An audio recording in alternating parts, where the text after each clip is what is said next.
اعلان نبوت سے پہلے کا واقعہ ہے، سنن ابو داؤد میں روایت ہے، ایک شخص سے کچھ مالی لین دین کا معاملہ ہوا تھا۔ اب اس نے کہا کہ حضور ابھی میں آتا ہوں کچھ اور آپ کو ادا کرنے کے لیے، میرے مصطفیٰ سے کہا اور چلا گیا، اور وہ جا کر اتنا مشغول ہو گیا کہ یاد ہی نہیں رہا، اور حبیب پاک علیہ السلام اس کے انتظار میں ہیں، زبان دیے ہیں۔ زبان کی اہمیت کیا ہے ذرا دیکھو مصطفیٰ کی نظر میں۔ دن گزرتا گیا، مصطفیٰ انتظار کرتے رہے، رات گزر گئی، مگر وہاں سے حضور کہیں نہیں گئے۔ وہ دن بھی گزر گیا، رات بھی گزر گئی، صبح بھی آئی، وہ دن بھی گزر گیا، رات بھی گزر گئی، تیسرا دن آیا، اس کو یاد آیا، ارے میں تو کہا تھا ابھی آتا ہوں، اور وہ ایسے ہی بھول گیا۔ جب حضور کے پاس تیزی سے گیا تو آقا وہیں ٹھہرے ہوئے۔ یہ کب کی بات ہے؟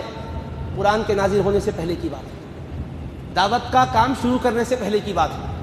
تو حضور نے کیا کہا اس سے؟ یا فتیٰ لقد شققت علی انا ہاہنا منذ 3 انتظرک، اے نوجوان تم نے بڑی مشقت میں مجھ کو ڈالا ہے، 3 دن سے یہی میں تمہارا مسلسل انتظار کرتا ہوا ٹھہرا ہوں۔ اب ایسی زندگی مصطفیٰ نے ان کے سامنے دکھائی، کس کو مجال ہے کہہ سکے حضور آپ نے وعدہ خلافی کی ہے۔ یہیں پر میں ایک بات بھی سمجھا دوں، ابو جہل بیٹھا ہوا تھا، اخنس اس کے پاس گیا، اخنس بھی ایک مشرک، ابو جہل تو ابو جہل ہے جس کے بارے میں بولنے کی کیا ضرورت ہے، ہر کوئی سمجھتا ہے۔ تو جا کر اس سے کہا اچھا مخالفت تو بہت کر رہے ہیں ہم حضور کی، مگر میں ایک بات پوچھنا چاہتا ہوں، تم سچی بات بتاؤ، یا کوئی تو ہے نہیں؟ کہا یا ابا الحکم اخبرنی عن محمد اصادق هو ام کاذب، اے ابو الحکم تو مجھ کو سچ سچ بتا، کیا وہ سچے ہیں محمد صلی اللہ علیہ وسلم یا جھوٹے ہیں؟ تو ابو جہل نے کیا کہا معلوم؟ واللہ ان محمدا لصادق، اللہ کی قسم بے شک محمد صلی اللہ علیہ وسلم سچے ہیں۔ کس نے کہا؟ ابو جہل نے کہا اس سے بڑھ کے میرے آقا کی عظمت کیا ہو کہ غیر بھی سچائی پر خدا کی قسم کھا رہا ہے، اللہ کی قسم بے شک وہ سچے ہیں۔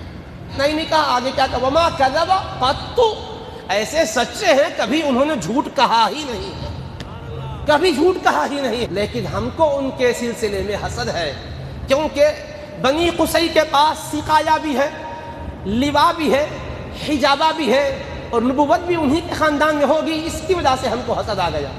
جھنڈا تھامنے والے وہی، اور حاجیوں کو پانی پلانے والے وہی، بیت اللہ کا انتظام کرنے والے، کعبۃ اللہ کے کلید بردار بھی وہی، اور نبوت بھی اسی خاندان میں، اس لیے ہمیں حسد ہو گیا ہے۔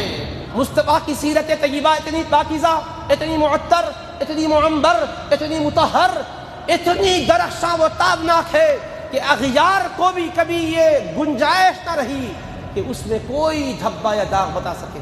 زجاجۃ المصابیح میں محدث دکن نے 5 جلد میں اس روایت کو کوٹ کیا ہے۔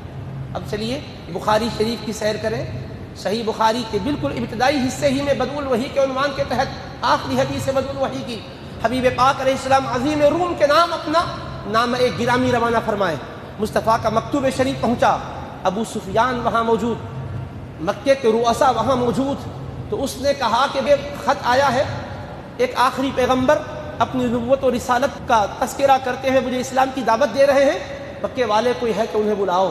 تو طلب کیا گیا، اور یہ کہتے ہیں کہ مجھے سامنے بٹھایا گیا اور کہا گیا میں چند سوالات کرتا ہوں، سیدھے سیدھے جواب دینا۔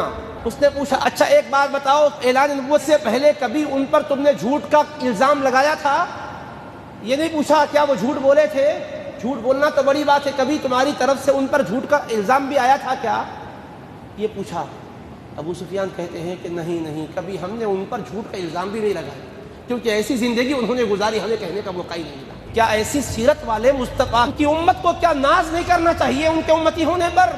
ان کی تعلیمات کو لے کر کے اپنی زندگیوں میں انقلاب بپا نہیں کرنا چاہیے؟ کیسے مصطفیٰ کے ہم غلام ہیں، ذرا سوچئے تو صحیح۔ اسی لیے حبیب پاک علیہ السلام کے میلاد پاک کے موقع پر آپ اور ہم اپنے دلوں میں محبتوں کو فروغ دیں اور زندگی میں انقلاب لانے کا تہیہ کریں، اس لیے کہ ہمارے آقا نے ہمیں خدا کی بندگی کا سلیقہ سکھایا ہے، ایک دوسرے کے حقوق کی پاسبانی کی تعلیم دی ہے، کمزوروں پر جبر کرنے سے منع کیا ہے، غربت زدہ لوگوں کے غربت کا استحصال کرنے سے منع فرمایا ہے۔ میرے آقا کے کیسے پیارے ارشادات ہیں جنہوں نے قوم کو کتنا بلند و بالا کیا۔ میرے آقا یتیموں پر شفقت کرنے کے لیے فرماتے ہیں، کسی نے یتیم کے سر پر شفقت کا ہاتھ پھیرا تو ہر بال کے بدلے ایک گناہ معاف کر دیا جائے گا، اور بے بگان کی خبر گیری کرنے والے، غریبوں کی رکھوالی کرنے والوں کے لیے اجر و ثواب کی بھرمار کیا ہوگی، فرمایا کہ رات بھر عبادت کرنے والے کے برابر ثواب، دن بھر روزہ رکھنے والے کے برابر ثواب، اور اللہ کی راہ میں جہاد کرنے والے کے برابر ثواب۔ اور جو کسی امت کی کوئی حاجت براری کے لیے آگے بڑھتا ہے اس کو خوش کرنے کے لیے، تو میرے آقا فرماتے ہیں وہ مجھ کو خوش کر دیتا ہے، جو مجھ کو خوش کرتا ہے وہ میرے رب کو